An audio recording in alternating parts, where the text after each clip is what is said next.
Right on folks. I hope you are doing great. In today's video, I'm going to show you how I put a stone veneer on this fireplace right here. Now, this stone is a manufactured stone, and we pulled this all off of the fireplace. This is kind of a fake stone. It's made out of concrete, painted to look like rock. So we stripped all of that off of the fireplace. And now I'm going to put on a real stone veneer. So I went down to the local stone supply place. It's actually a company called Mutual Materials, and picked out this stone right here. Now this is a veneer stone. It's real stone, but it's cut to 1 inch to 2 inches thick, and then this gets applied to the fireplace. I have laid these down and I tried to sort them by size, getting them all close in size so I can easily choose these to apply to the face of the fireplace. So after I got these all laid out, then I went over to the Home Depot and I got some wire lath that I'm going to use, and I also got some thin set.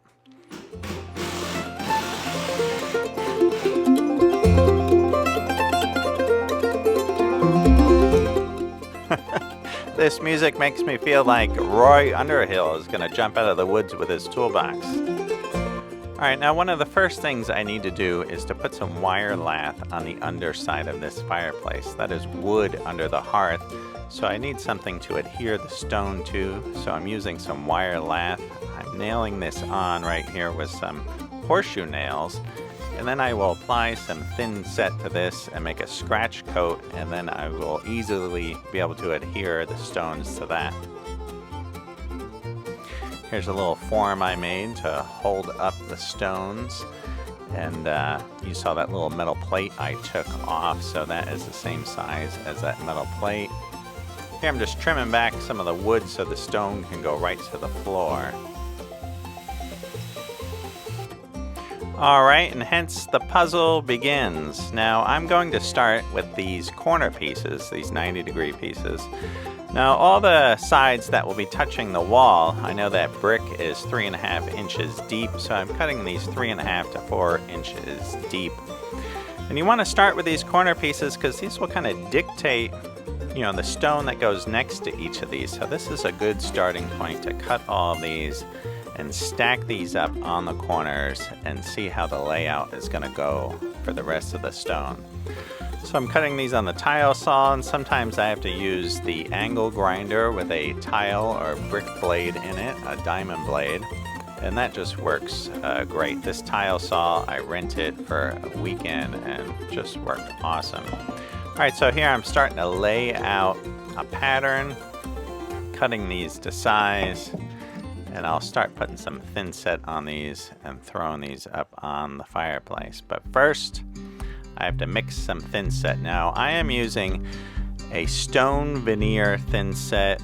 It's large format tile thin set. And a good tip here is to mix it exactly with what it says on the bag. Some people are saying, mix it to the consistency of peanut butter. Forget all that, just mix it to the directions on the bag, right? Mix it for 5 minutes, it says right there. And then you're supposed to let this set for a while. What does it say? We're gonna let it set for 5 to 10 minutes, and then you wanna mix it again without adding any water. So that's a big tip there, just mix it to the directions on the bag. These companies have certain formulas and they know what works, with the percentage of hydration that goes into the thin set. So here I'm just applying the scratch coat to the bottom of the fireplace. This is the first thing I want to do because I want this thin set to dry so I can start putting some stone down here as well.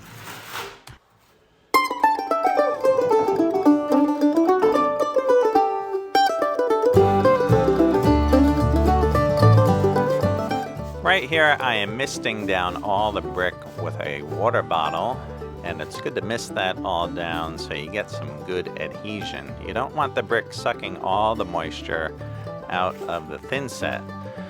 So here I am back buttering this corner piece with about 3/4 of an inch of thin set. And I don't do this every day. I do this every so often.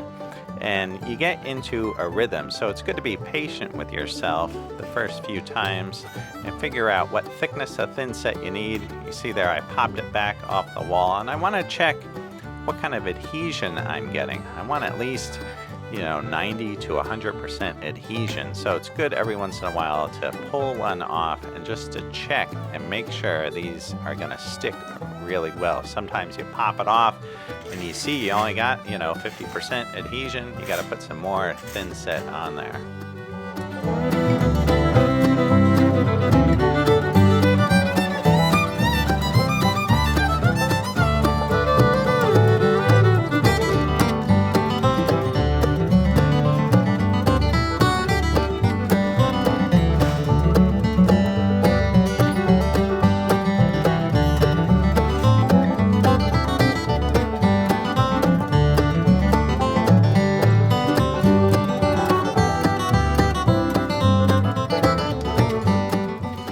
You'll find that about after 5 or 10 of these, you'll get into a rhythm, you'll get into a groove, and these will start going rather quick, right? It's actually not that hard. It's just like putting icing on a cake. I really like working with this thin set as opposed to a stone veneer mortar. I think this has better adhesion qualities. It has some chemicals in there that really help this bond to the stone and to the brick.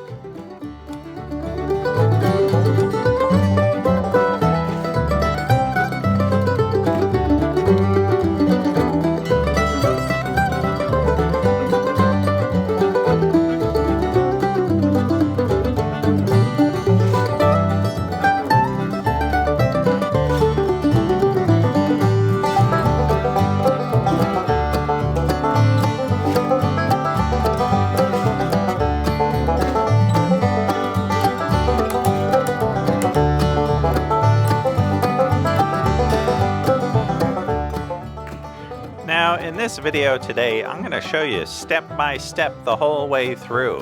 I know this video can be used for entertainment purposes, but if you want to do one of these fireplaces yourself, this video can be a good primer to watch before you do yours, just so you can get into the groove, get into the rhythm, know what to expect, and know that it's not that hard to do.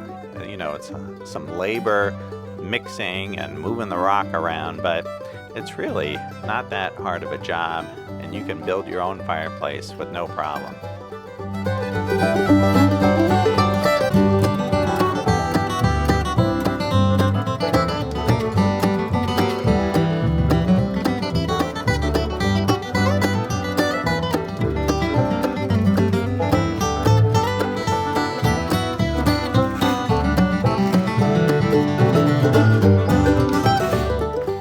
I'm still waiting for Roy Underhill to show up with his tools from the 1800s and give me a hand here on this fireplace.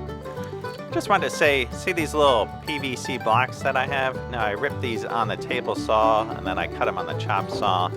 They are a 1/2 inch thick, and that will set the gap for the mortar joints.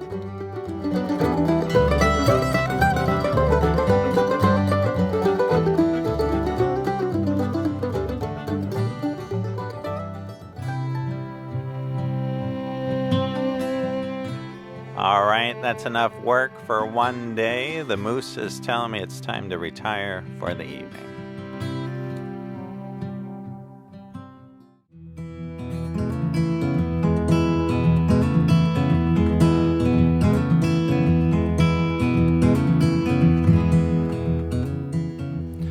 Now yesterday you saw that I stopped at a certain height, and you don't want to go too high with these stones or else they will start sliding on you. So you want to go up a few rows of stone, let that sit overnight, let it set up, and then you come back the next day and start again. So here I'm configuring the puzzle underneath the hearth. So I'm just laying these in there dry, and as soon as I get the puzzle figured out, I'll pull them all back out, put some thin set on there, and send them home.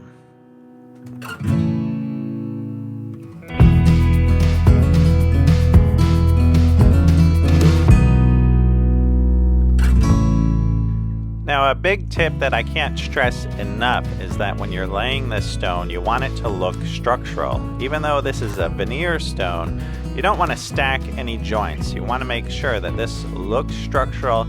Otherwise, it's going to look funny to the eye and it's going to look fake. So you don't want to stack any joints on top of each other. You always want to cap the joints with a stone on top, just as if you were building a real stone fireplace.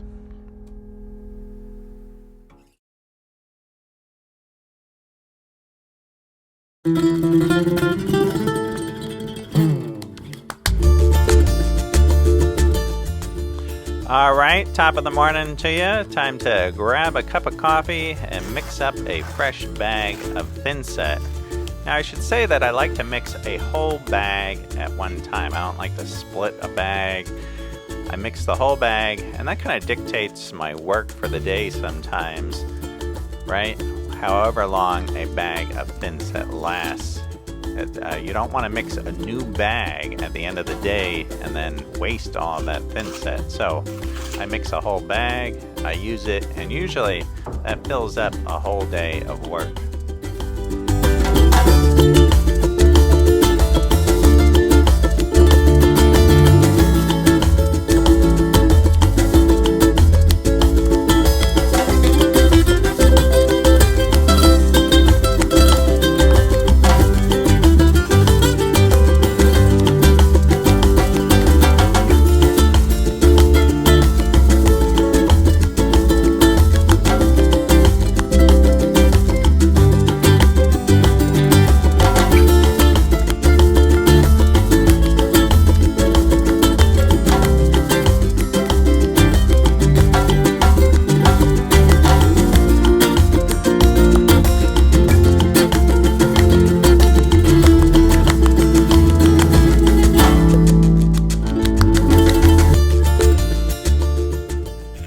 Now notice when I apply each stone to the brick, I'm really pushing it back and forth and moving it around. You'll see that thin set squash out from around the sides. I really like seeing it squash out, and then I'll clean it up with the trowel, and that makes sure that I get really good adhesion. You know, you don't want it pushing out so much underneath that you got to go back out and clear the joints, but you do want it to push out a little bit and ensure good adhesion.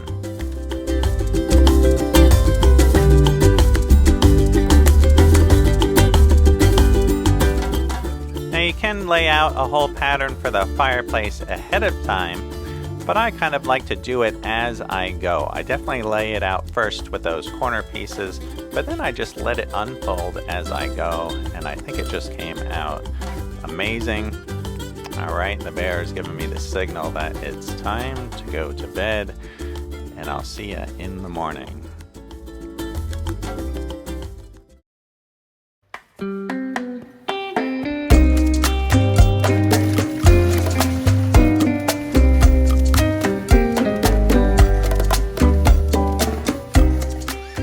Alright, here I am mixing up some mortar for the joints, and this one I do by feel.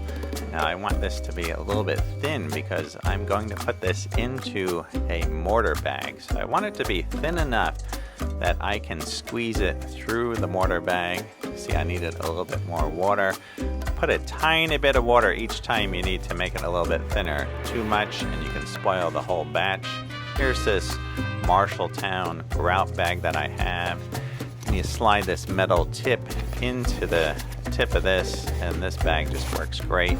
You can buy some plastic disposable mortar bags. I haven't used those, but I have used this one a lot, and it seems to work just fine. So here I grab the shovel, the little trowel, and I'm loading this up. You don't want to load it up all the way. I only put like 2/3 of the bag, maybe half of a bag. I test it out before I go in to start the joints. Make sure it's running nice and smooth.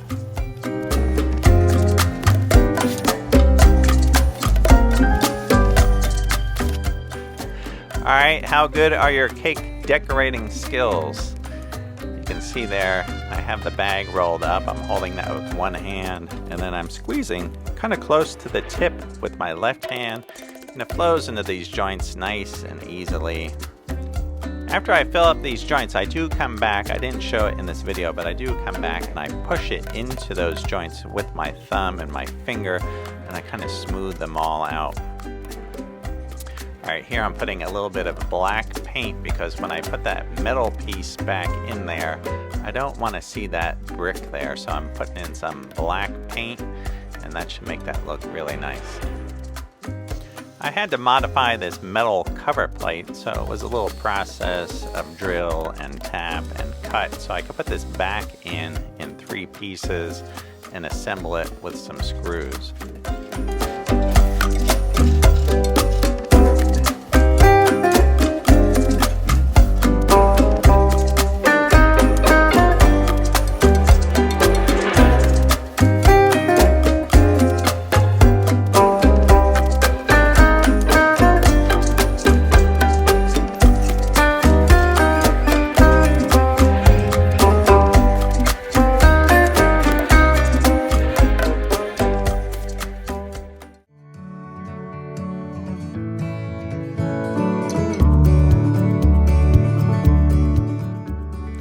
Alright, it's the next day and the mortar has set up a little bit. It is still green, it's still drying, and you want this mortar to dry really slow. You can even cover it with plastic, you can even mist it down with water. You want it to dry really slow to prevent cracking. Now again, I pushed all those joints in with my finger, smoothed them out the day before, and now I went over it with a brush. I really like that brushed look. And here I had some tape on the walls to get a nice, smooth, even edge, and it just came out dynamite. Time to put the mantle back on. I like this mantle. It's an old piece of wood from a factory in Seattle, and that piece must be 100+ years old. Just a really nice looking mantle. Alright, well there it is, and I think it came out just beautiful. I think the moose is feeling proud being above this fireplace now. And I do want to say that I do have another video that I'll put out soon about scribing the wood trim that goes around the base of the fireplace. That's a whole other video on how to do that. So I hope you guys enjoyed this video. I liked putting it together for you. If you haven't subscribed, please do so. Leave a comment, thumbs up, the whole 9 yards. Alright, I'll see you all soon. Right on.